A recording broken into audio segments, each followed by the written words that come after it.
আজ পাঁচমেশালি গল্প চ্যানেলে শোনাতে এসেছি রহস্যে ঘেরা একটি গল্প, লীলা মজুমদারের গুণ করা।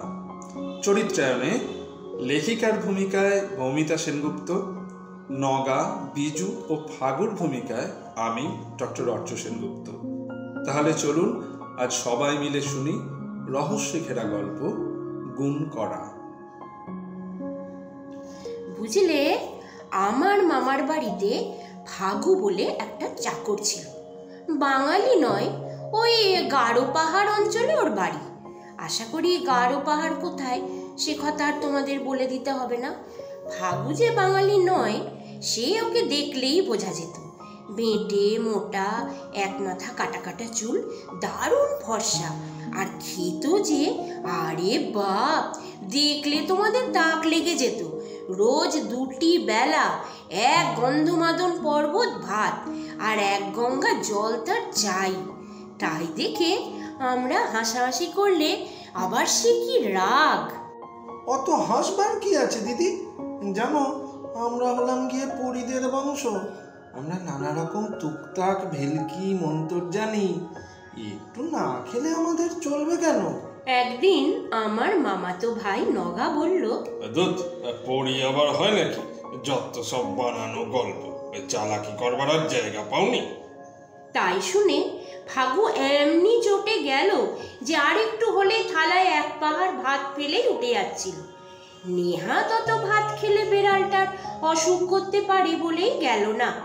কোনো কথা না বলে পাহাড়টিকে শেষ করে এক কলসি জল গিলে তারপর আবার বলল, তোমরা জানোই বা কি আর বোঝোই বা কি? স্কুলে গিয়ে কয়েকটা বই মুখস্থ করে নিজেদের সব মস্ত পণ্ডিত মনে করো। বলি, একটা তেঁতুল পাতাকে বাঘ বানিয়ে দিতে পারো? নগা বলল, হ্যাঁ, তুমি পারো না তো আরো কিছু। একটা থালা মাজতে পারো না, পিসিমার কাছে তারা খাও, তুমি আবার বাঘ বানাবে। ফাগু ব্যস্ত হয়ে বলল, আস্তে খোকা বাবু, আস্তে, বড়রা শুনতে পেলে আমাকে আস্ত রাখবে না। নগা বললে, কেন আস্ত রাখবে না কেন? আরে, আমার ঠাকুরদা শুধু যে তেঁতুল পাতাকে বাঘ বানিয়ে দিতে পারতো তা নয়, তার উপর সুতো বেঁধে মানুষকে ছুঁচো বানিয়ে দিতে পারতো। মানুষকে ছুঁচো বানাতো বললেই হলো? কখনো মানুষকে ছুঁচো বানাতো না। ফাগু বলল, আহা, ছুঁচো বানাতো তো আর বলিনি, বানাতে পারতো। খুব দয়ালু ছিল, তাই বড় একটা বানাতো না।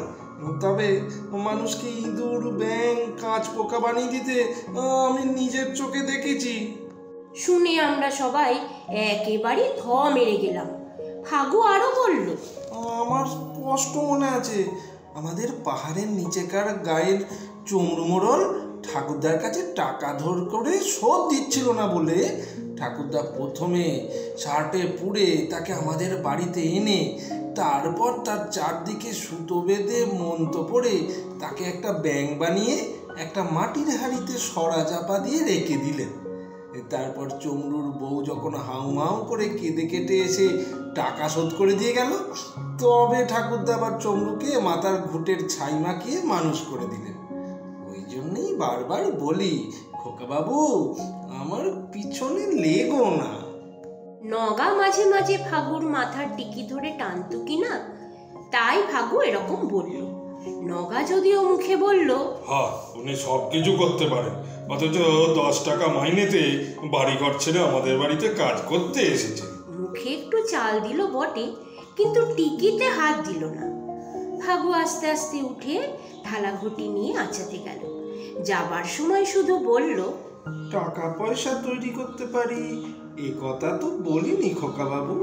সে আমার ঠাকুর দাদাও পারতো না, আর সে যা পারতো আমার বাবা অতটাও পারতো না। আবার আমি পারি আরো কম, তবে একেবারে যে কিছুই পারি না তাও নয়। দেখাবো এখন একদিন। এখন তোমরা কেটে পড়ো দেখিনি। চাকর বাকরদের সঙ্গে অত দহরম মহরম মোটেই ভালো নয়। বুঝতেই তো পারছো, এসব কথা বড়দের কাছে মোটেই বলবার মতন নয়।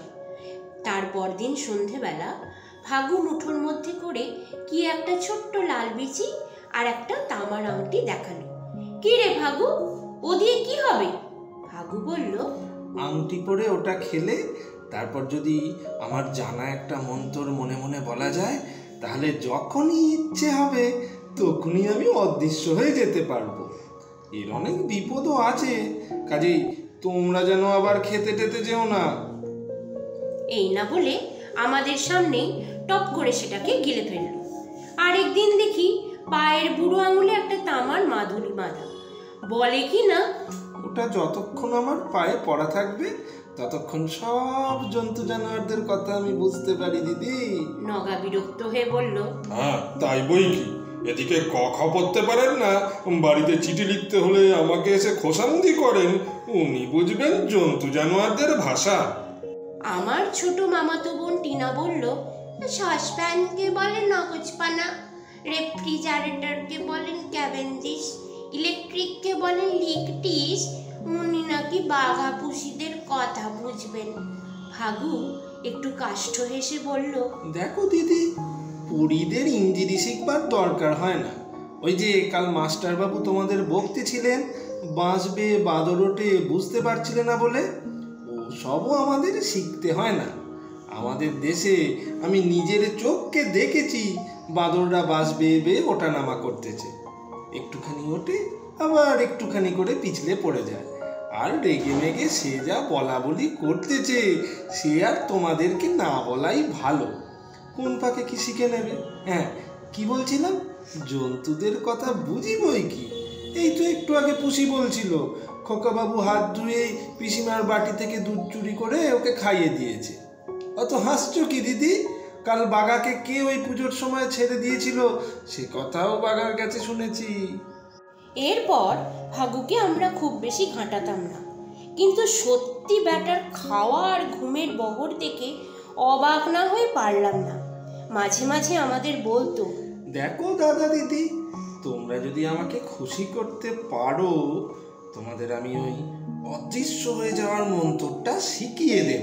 আমরা তখনই ওকে আমাদের পয়সা করি যার যা হাতে ছিল দান করে বসলাম। এবার খুশি হয়েছে তো ভাগু, এবার শিখিয়ে দাও। ভাগু বলতো, হ্যাঁ হ্যাঁ দেবো বই কি, শিখিয়ে দেবো বই কি, তবে একটা কালো পেঁচার চোখের মণি লাগবে, সেটা আনতে পারবে তো? আমরা সবাই অপ্রস্তুত হয়ে ওর দিকে চাওয়াচাওয়ি করতে লাগলাম। শেষে নগা বললে, কি যে বলো ভাগু, পেঁচার চোখ কোথায় পাবো? আচ্ছা এই কালো মার্বেলটাতে হবে না? ভাগু একটু ভেবে বলল, তা হতে পারে, পরিদের ছেলে আমি, ওটা শক্ত হলেও আমার পক্ষে অসম্ভব নয়। কিন্তু তাহলে যে আবার জ্যাঠা মশায়ের ওই ভালো তামাকটার একদলা লাগবে। আর দেখো খোকা বাবু, কাউকে যদি এসব কথা বলো তো মন্তর তো হবেই না, বরং পড়া টড়া যা একটু আধটু জানো তাও সব ভুলে যাবে। নগা বলল, পাগল পাগল, এসব কথা কাউকে বলি কখনো? তামাক পেয়ে ভাগু বলল, কিন্তু আজ তো হবে না খোকা বাবু, আজ সকালে পশ্চিম দিকে ছাগল রেখেছিল, আজ হবার নয়। কাল বৃহস্পতিবার, কাল বাদ দিতে হবে, পরশু একাদশী, পরশু মন্তর তন্তর করলে ম্যালেরিয়া হয়, সেই গিয়ে একেবারে শনিবারে করতে হবে।